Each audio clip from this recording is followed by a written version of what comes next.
sculpte et habille ces jolies poupées. Je trouve ça beau aussi. Je vais prendre que 50 cm, comme d'habitude. J'ai pas besoin de beaucoup. Son inspiration naît souvent du carré d'étoffe et des accessoires qu'elle déniche dans sa mercerie préférée, la Belle Époque. Dans son atelier, tout commence par la découpe d'une balle de polystyrène qui formera la structure intérieure de la tête. Donc là, on va enlever de la matière pour faire de la place pour les yeux. Voilà, le papier d'aluminium va éviter que le polystyrène fonde pendant la cuisson. Alors, le matériau que j'utilise est une résine polymère qui durcit en cuisant dans un four, qui est utilisée dans le monde entier par tous les artistes en doll art. Là, voilà, je commence un visage.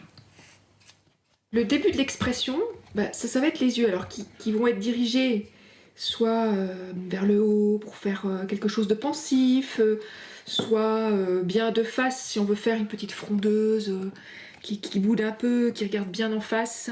Le problème, c'est que pour arriver à avoir une expression qui parle, ça peut mettre plusieurs jours. Vous n'avez pas de modèle sous les yeux? Plus maintenant. Si je m'inspire d'un modèle réel, je vais faire quelque chose, je vais reproduire une photo. Donc je vais faire quelque chose qui sera figé. Pour moi, ce ne sera pas réussi. Ça, c'est les petites perruques de poupées faites par la société Bravo. C'est du mohair, c'est encore plus fin que le cheveu naturel. Voilà, bon, ça